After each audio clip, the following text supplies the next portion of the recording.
Hello everyone, and welcome to the new episode of our series of solving LeetCode Daily challenges. And today we are going to solve a problem called longest arithmetic subsequence of given difference, which has a medium difficulty. So without further ado, let's read the problem statement. We are given an integer array and some difference, and we need to return the length of the longest subsequence in array, which is an arithmetic sequence such that the difference between adjacent elements in the subsequence equals the difference. And yeah, a subsequence is a sequence that can be derived from our array by deleting some or possibly none elements without changing the order of the remaining elements. And let's look for some examples.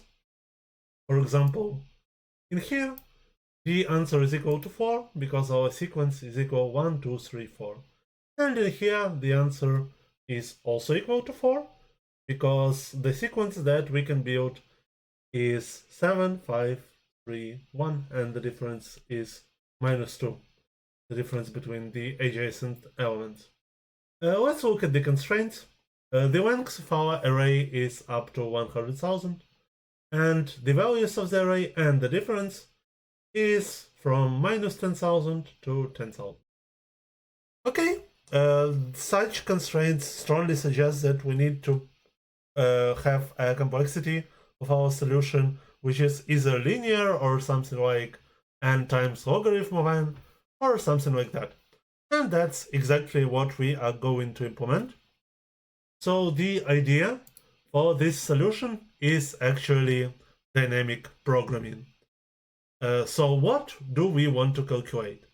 For each entry in the array, we want to calculate the optimal answer starting from it, which means that for each entry in the array, we want to calculate the length of the longest arithmetic subsequence with given difference that starts exactly at this element. Okay, how are we going to do it?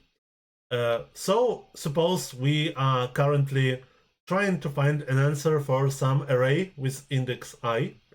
We can definitely tell what is the next element of our arithmetic subsequence. First of all, it's equals to array of I plus difference, just by definition of arithmetic sequence. And second of all, this next element should be located in the array after our current element. And that's basically all that we need to know about the next element. Okay. So based on this information, how do we calculate the answer for our current element of array of I? So first of all, suppose there is no such element. There is no such next element. So either we do not have next element at all in our array, or it doesn't appear after our current element. This means that the length of the longest arithmetic subsequence with given difference starting at our current element is equal to 1. So, and this is this case. So if there is no such j which is bigger than I, such as array of j equals to next element, then our answer is equal to 1.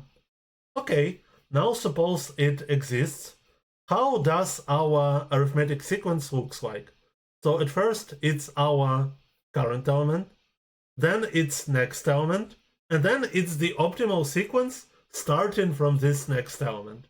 And therefore, our answer, our best optimal length for the current element is equal to 1 plus the best length from the next element, which is this array of j, which is equal to next element. And yeah, j is the smallest value, such as j bigger than I, and the array of j is equals to next element. So it's easy to see why j needs to be the smallest value from like the greedy thinking. But yeah, you can think about it yourself. It's not very hard to see. One of the examples can be, for example, like this. So 1, 2, 3, 2. And suppose we want to find, and suppose our difference is equal to 1. Then if we want to find the optimal answer for this value, then we need to tell that it's equal to 1 plus opt answer for the two, but between these twos, we need to select this one, because if we select this one, then we can build a sequence of 1, 2, 3. And if we select this one, then we can only select a sequence of 1 and 2. Okay, so suppose we have calculated these answers for every single element of the array, then the answer of our problem is simply the maximum value among these answers. Okay, sounds quite easy. Let's take a look at the implementation.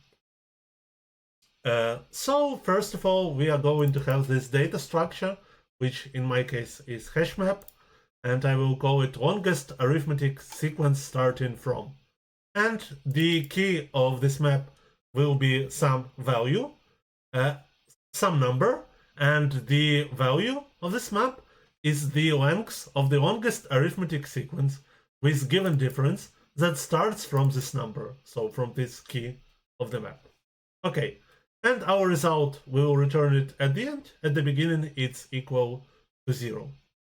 Okay, let's iterate through our array, but in the backwards order. Why do we need backwards order?